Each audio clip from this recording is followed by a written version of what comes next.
अस्सलाम वालेकुम दोस्तों। मास्टर वर्ल्ड स्टार में आप लोगों का खैर मकदम है।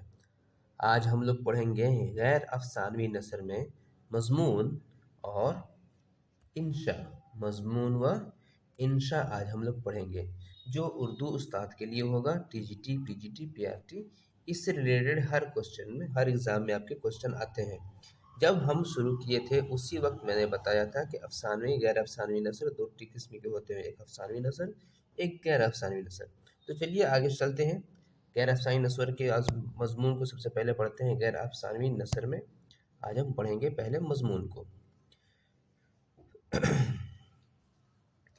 मजमून किसी भी उन्वान पर मालूमात यकजा करके उसके ज़ैली मौज़ूआत पर रोशनी डालते हुए दिलचस्प और जामे मवाद को तरतीब, तसलसल और रवानी के साथ पेश करना, या किसी मौजू पर तरतीब के साथ इजहार ख्याल करना मजमून कहलाता है। कोई उन्वान हो, जैसे मेरा घर या मेरी गाय या ईदगाह या हमारा गांव, कोई भी एक ऐसा उन्वान पे एक मजमून लिखी जाती है, एक छोटी सी कहानी लिखी जाती है, उसे मजमून कहते हैं। ठीक है। जैसे अब अगर अगर हमें एक मजमून लिखना हो कि हमारे, जैसे हम जब छोटे थे तो हमारे स्कूल में एक मजमून लिखाया जाता था, तो बहुत सभी लोगों ने लिखा होगा, हमने भी लिखा है। तो वही मजमून यहाँ पे है कि कभी कभी लिखने को आता था कि हमारी गाय पे या हमारे परिवार पे या हमारे गांव के बारे में या हमारे मदरसे के बारे में कोई मजमून लिख के लाइए। तो हम अपने मदरसे या अपने गांव के बारे में एक पन्ने का, दो पन्ने का, जो इतना कहते थे हमारे उस्ताद, उतना हम अपना मजमून लिख के जाते थे। तो ये वही मजमून है। ठीक है। जो एक छोटा सा कहानी हो, जिसमें हर उस जो अपने उन्वान के हिसाब से हर उस चीज़ को उसमें दिखाया जाए, उसको शामिल किया जाए जो हमारे उस उन्वान में शामिल किए जाते हों। जैसे अगर मदरसे की बात आए तो मजमून में हम मदरसे की चटाई से लेकर उसके वज़ू खाने के से लेकर उसके बदना, उसके पढ़ाने, अपने असातिज़ा और अपने किताब, अपने कलम, हर चीज़ को हम उसमें दिखाएंगे, उसमें शामिल करेंगे, उसको बताएंगे, और बिल्कुल तरतीबवार, तसलसल, लगातार बताएंगे। तो वही मजमून कहलाता है। ठीक है। मजमून को तीन अज्जा में तकसीम किया गया है। पहला तमहीद, जिसमें मौजू का तारुफ कराया जाता है। शुरुआत में तमहीद लिखते हैं। ठीक है। जब भी कोई मजमून लिखते हैं तो शुरू में याद होगा हमें पहले तमहीद लिखते थे। उसमें हम उस अपने मजमून का जो हमारा उन्वान होता था, उस उन्वान के मुतालिक हम उसे रूबरू कराते थे, उसके बारे में शॉर्ट बताते थे। ठीक है। उसके बाद दूसरा नंबर पे आता है नफ्स मजमून, जिसमें मौजू की तफसीलात बयान की जाती है। शुरू में हम जो शॉर्ट्स बताते थे उसी को फिर हम खुलकर और तफसीर के साथ और उसमें बयान करते थे, और खात्मा में सब निष्कर्ष निकालते हैं, जिससे हम कहते हैं ना एंडिंग में से आपका निष्कर्ष क्या हुआ, खात्मा में हम बयान करते थे। ठीक है। तो ये किसी भी मजमून लिखने का ये तीन किस्म बताया गया है। जो शुरुआत में तमहीद होता है, उसके बाद तफसील के साथ क्या आता है, फिर तीसरा होता है खात्मा। ठीक है। मजमून में अदब, साइंस, मजहबी, टेक्नोलॉजी, इमराज, इलाज, सियासत, समाज, माशरत, गर्ज की हर मौजू पर ख्यालात का इजहार हो सकता है। मुख्तलिफ मौज़ूआत पर मामूलात फराहम करके अक्सर उसे एक नशिस्त में मुताला के मुकाबिल बनाया जा सकता है। उर्दू में मज़मून निगारी की रिवायत अंग्रेज़ी अदब की देन है। चुनांचे 1824 में जब दिल्ली कॉलेज कायम करके अंग्रेज़ों ने उलूम व फ़नून की तरक्की पर तवज्जो दी, तो उस कॉलेज से वाबस्ता मास्टर रामचंद्र ने सबसे पहले मज़मून निगारी की बुनियाद रखी। यहाँ पे अभी हमें ये चीज़ ध्यान देना है कि मज़मून निगारी की शुरुआत कब हुई। ठीक है। तो यहाँ पे मज़मून अदब, मज़मून किस में लिखी जाती है, तो मज़मून किस तो लिखी गई है। मज़मून अदब में साइंस आता है, मजहब आता है, टेक्नोलॉजी आता है, अमराज आता है, इलाज आता है, सियासत आता है, समाज आता है, माशरत आता है। गर्ज की हर मौजू पर ख्याल किया हो सकता है इसमें। हम अपने बचपन में भी कई सारी जगह पे लिखे हैं, अपने मदरसे, अपने मोहल्ले, अपने गांव, अपने वालिद के ऊपर, अपने अम्मी के ऊपर, हर चीज़ पे, अपने वालदा के ऊपर लिखे हैं, अपने भाई बहन पे भी लिखे हैं हमने। हर चीज़ पे हमें स्कूल में लिखाया गया है मज़मून। हफ्ते में एक दिन हमें मज़मून लिखना होता था। हमारे यहाँ हर शनिचर को हमारे मदरसे में मज़मून लिख के दिखाया करते थे हम लोग। एक सफ़े का मज़मून लिखते थे हम लोग। उसके बाद एक वहाँ पे बोल रहा है कि मुख्तलिफ मौज़ूआत और मामूलात को फ़राहम करके अक्सर उसे एक ही नशिस्त में के मुस्तक़मिल मुताला के काबिल बनाया जा सकता है। उर्दू में मज़मून निगारी की रिवायत अंग्रेज़ी अदब की देन है। उर्दू में मज़मून निगारी कहाँ से आया है? तो ये आया है अंग्रेज़ी से, ठीक है। तो ये एग्ज़ाम में पूछ सकता है उर्दू में मज़मून कहाँ से आया है, तो ये अंग्रेज़ी से आया है, ठीक है। चुनांचे अच्छा, ये अंग्रेज़ी में शुरू कब हुआ? तो 1824 में जब दिल्ली कॉलेज कायम आया, ठीक है।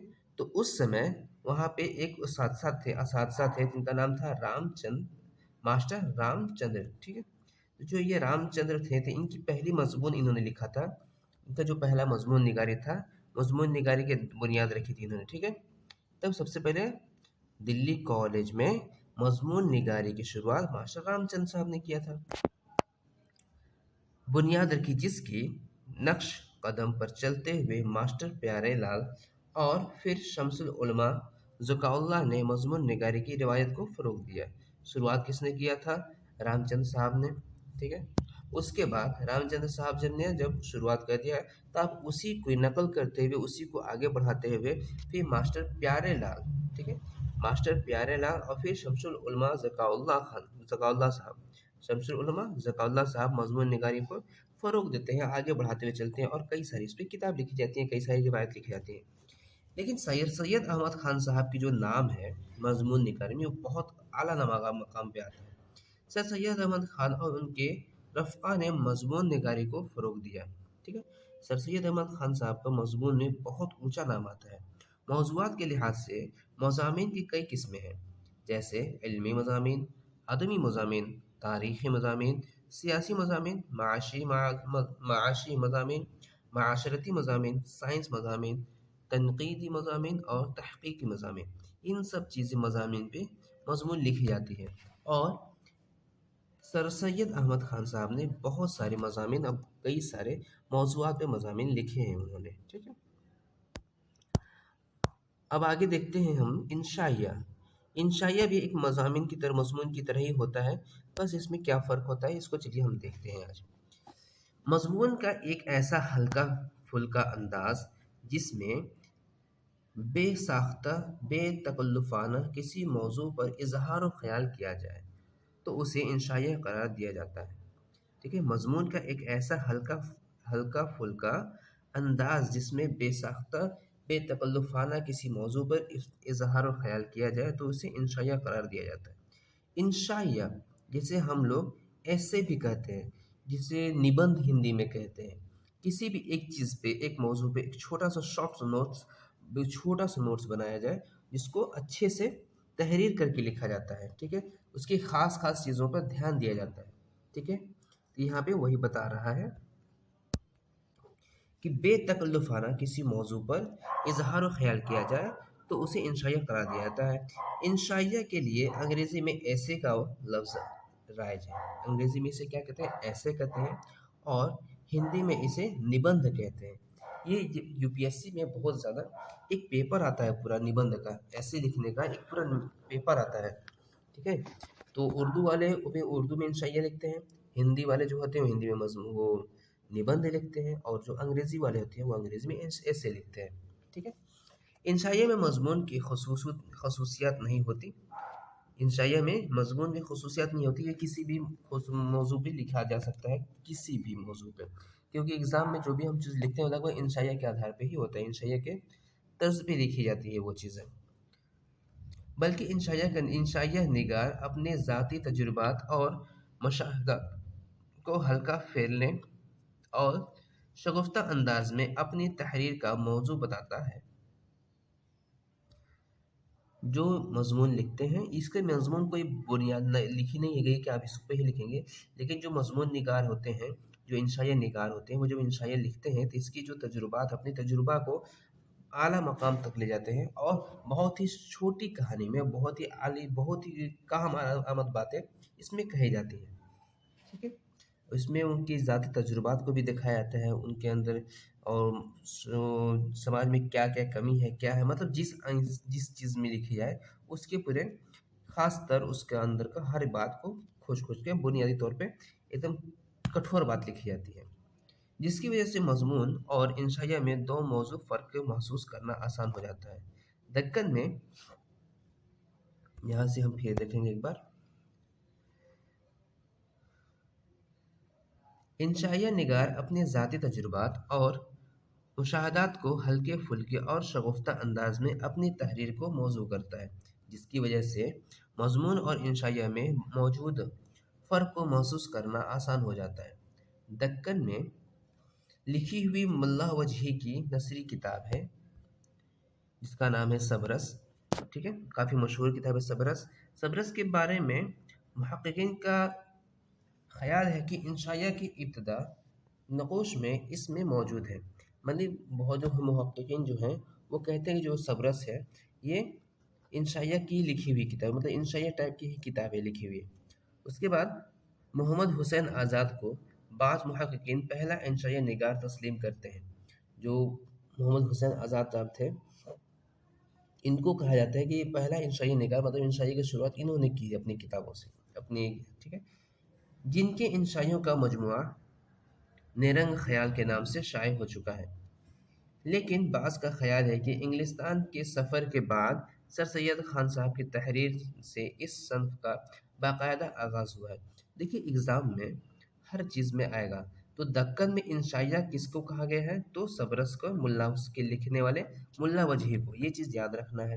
اس کے بعد محمد حسین آزاد صاحب کا بھی آئے گا، محمد حسین آزاد صاحب کو انشائیہ نگار بھی کہتے ہیں، اور ان کی پہلی جو کتاب ہے نیرنگ خیال جو انشائیہ پہ لکھی گئی ہے، تو اس میں یہ ایگزام میں یہ کہا گا کہ محمد حسین آزاد صاحب کی کون سی کتاب جو انشائیہ پر لکھی گئی ہے، انشائیہ کے انداز میں لکھی گئی ہے، تو وہ ہے نیرنگ خیال، یہ بھی یاد رکھنا ہے ہمیں۔ اس کے بعد یہ کہا جاتا ہے کہ سر سید احمد خان صاحب یا کون جو انگلستان سے لوٹ کر آگے ان کا لکھنے کا جو انداز ہو گیا تھا وہ انشائیہ میں ہو گیا تھا، تو سر سید احمد خان صاحب کا، ٹھیک ہے، یہ بھی دھیان دینا ہے۔ جس کے مطالعہ انہوں نے لندن کے اخبارات اور انگریزی رسالوں میں کیا تھا۔ سر سید احمد خان صاحب کی تحریر میں اس صنف کا باقاعدہ آغاز ہوا ہے، مطلب سر سید احمد خان صاحب جو تھے وہ اپنے تحریر میں انشائیہ کو کافی حد تک لکھا ہے، انہوں نے بتایا ہے اس کے بارے میں، ٹھیک ہے، جب وہ انگلستان گئے تھے، جس کے مطالعہ انہوں نے لندن کے اخبارات اور انگریزی رسالوں میں کیا تھا۔ رسالہ تہذیب الاخلاق، جس میں سر سید کے ایسے بے شمار مضامین ہیں جن میں بے تکلفی، بے ساختہ پن اور فکر کی گہرائی موجود ہے۔ مضامین میں سر سید کے نام سے سر سید کے انشائیہ مضامین ہو چکے ہیں۔ سر سید کے بعد نذیر ناصر، فراق دہلوی، خواجہ حسن نظامی اور دوسرے قلمکاروں نے انشائیہ کی صنف میں مزید اضافہ کیے ہیں۔ تو انشائیہ میں ان سب سے بہت زیادہ کم ایگزام میں کوشچن آتے ہیں، لیکن آتے ہیں، کبھی کبھی آ جاتے ہیں۔ تو انشائیہ میں سب سے بڑا نام اگر کسی کا آتا ہے تو سر سید احمد خان صاحب کا آتا ہے، کافی زیادہ ان کا اہم رول بھی آتا ہے، کیونکہ انشائیہ میں انہوں نے بہت ساری کتابیں لکھی ہیں، ٹھیک ہے۔ اور اس کے بعد محمد حسین آزاد صاحب کا بھی آتا ہے نیرنگ خیال، اور پہلے جو دکن کے میں آ جائے گا تو واپس سبرس کو یاد رکھنا ہے، ملا وجہی۔ تو آج کا ہمارا یہیں تک رہے گا، اور کل سے ہم ایک دن اور ہمارا گیا افسانوی نثر چلے گا، اس کے بعد ہم لوگ گرامر شروع کریں گے اپنا۔ تو ملتے ہیں اگلے کلاس میں، تب تک کے لیے السلام علیکم۔